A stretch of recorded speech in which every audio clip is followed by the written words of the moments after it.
Alright, man, it is getting kind of dark out here, but camera seems to be doing pretty good.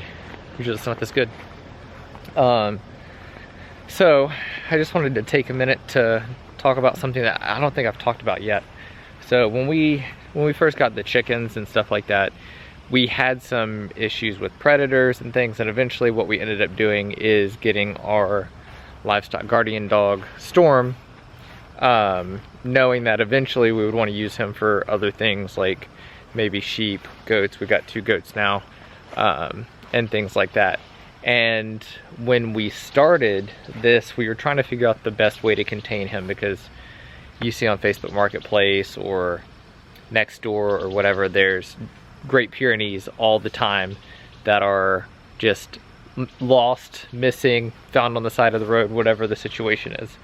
And so the way that we did this is we have this wireless collar system.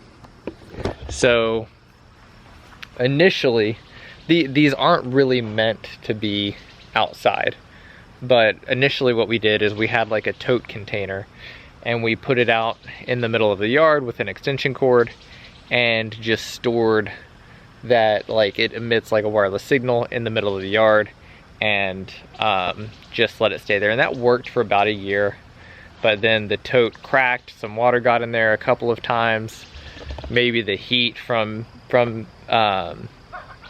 like moisture getting in, and then heat and having a high humidity container, you know, with that in there, probably is what destroyed it.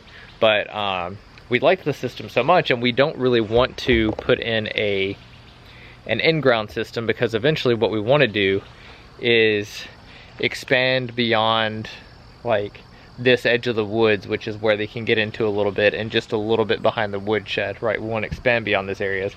And so we want to find a system where we can do that without putting something in the ground. And this was fairly cheap for doing that. I mean, I think it was like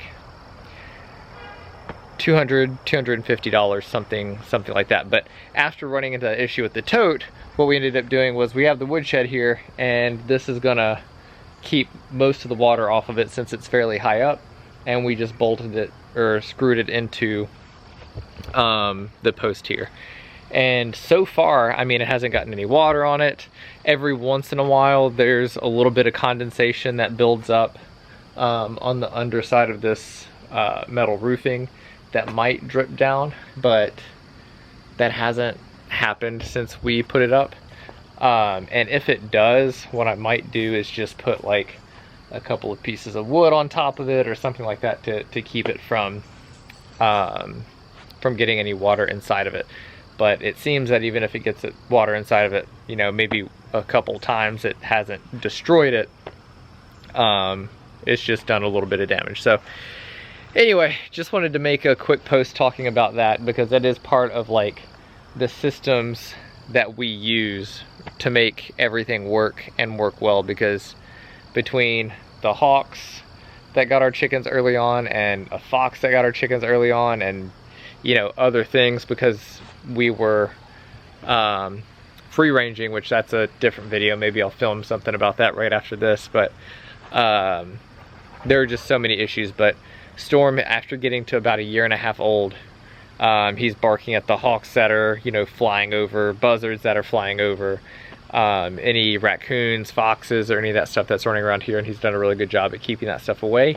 And I think since having him and having the chickens inside of the netting, I don't think we've lost any chickens that haven't just gotten out of the netting and decided that they were going to go explore things themselves, because he just keeps everything away from here. So anyway, not saying that everybody should get a Great Pyrenees, or that it's even necessarily a good idea for you, but we have him. It took a lot of, I'll make maybe another video talking about kind of the struggles with that. But if you have dogs, this system was relatively reasonable price and worked really well for us, even putting it outside, even though it's really meant to sort of sit inside the house and, you know, give your dog a little bit of space in the yard. So anyway, that's it for now, and I'll see you guys next time.